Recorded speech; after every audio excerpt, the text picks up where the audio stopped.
Yesterday, I was looking up a book on Amazon on my laptop while my 4-year-old sat next to me. He spotted 4.5 stars next to the title of the book. And if you haven't been on Amazon lately, because you're a better person than I am, it looks like 4 stars with half of a star in the 5th star slot. In other words, there were 5 stars drawn and only 4.5 of them were filled in. And he said, "Oh no, you need to finish coloring that one in." And I said, huh? Like, not following. And he pointed at the 5th star. He said, "You didn't finish coloring that one in." So I had to explain, well, this is not my artwork. I didn't make this. He said, "Who did?" I said, "I don't know the person."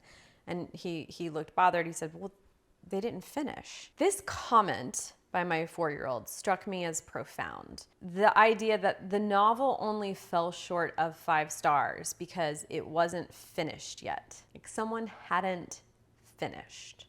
Of course, that's not true. The novel was done by any measurable standards, given that it had been published. But as a published author myself, I know that publication simply means the point at which the author and the editor deem the book good enough. It's never actually done. When I do public readings, I read different words than are on the page. I mean, not all different words, but I'm still kind of mentally editing as I go, even my published novels. Still, I think there's a profound takeaway here from this story with my son, which is that when we fall short of our own taste, we may just not be there yet. And that doesn't mean we'll never get there. It just means we're not finished growing as a writer. If you don't like a draft you've written, maybe it's a 3-star draft because you have to be a 3-star author before you can become a 4-star author, and you have to become a 4-star author before you can be a 5-star author. We're all gonna have a learning curve. I've learned so many things that have made me a better writer than when I started publishing novels 6 years ago. And I'll keep learning. I hope my next book is my best. I hope the one after that is even better. That means I'm growing as a writer. So when you're disappointed in your work, take heart by thinking, maybe you just didn't finish coloring those last stars in yet, so to speak. You're simply at a midpoint on the journey. Okay, to get more concrete for you, what could be happening? What might be wrong with your draft that needs fixing? Here are 2 common issues that I see in early drafts from new writers. Problem number 1 is simple. Not enough is happening. You can't write an entire novel of people just sitting around talking. Trust me, I've tried. And I get why it's tempting at first, because again, it was for me. In real life, we sit around a lot. We also metaphorically sit around. We sit on our fears and desires and we don't act on them. That guy who hates his job and desperately wants a new one might actually do nothing about it for 20 years. But novels are not life reflected perfectly, especially the timeline. If they were, they would be security cameras and they would be really, really boring to watch 90% of the time.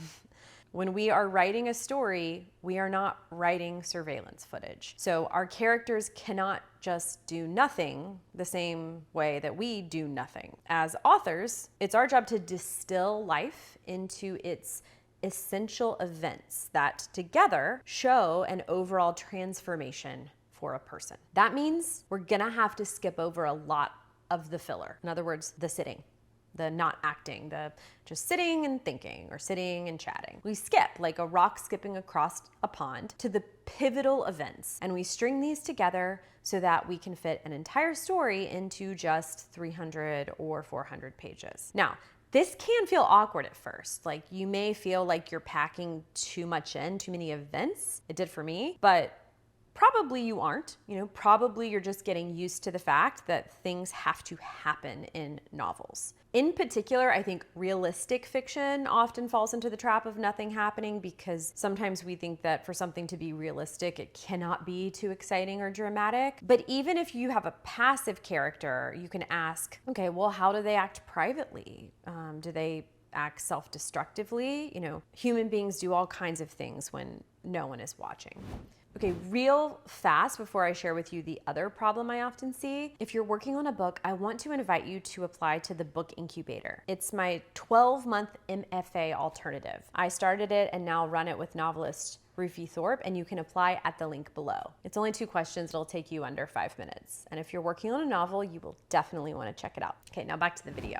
The second problem I often see is that you need to develop your character's internal life more. All right, unless you're writing an extremely experimental book, your book is likely going to have a plot. And yes, this is true even if you're writing nonfiction like memoir. You're telling your audience about things that have happened. That means that you will have to spend time in your story describing the events that occur in the story. However, in our quest to plot our stories, we often forget an important part of writing a novel or memoir and what sets them apart from, say, a movie, which is the internal life of the characters. In a book, the reader should get the opportunity to see things from someone's point of view internally, because that's a major reason why a reader reads. If we wanted to infer thoughts and feelings only from dialogue, in other words, what's said, and facial expressions, we could just watch a TV show or a movie, right? In other words, the beauty and uniqueness of prose is that you can reveal what characters are thinking and feeling, how they're privately reacting to what's happening, even when they don't express it. So if your story is feeling stilted, dry, it's not resonating emotionally, if a reader ever asks you the question, like, so what, or why does this matter, then you might need to spend more time inside the head and heart of your characters. To go deeper, you can ask yourself, as you, the author, if you were experiencing this, what would you think and feel? It's a great starting place. Speaking of writing, are you writing a book or do you want to write a book? Because if so, I would love to hear from you. When I'm not writing, my mission is to help writers write their dream books. And if you're curious to know more, I have a free video walking you through my 4 notebooks method for writing a novel. You can get it and my free template for using the 4 notebooks method by applying for my program, the Book Incubator, a 12-month MFA alternative. The application is just 2 questions. It'll take you under 5 minutes. I just ask you to tell me a little bit about you and your book idea. Go to thebookincubator.com or the link below. I hope to hear from you.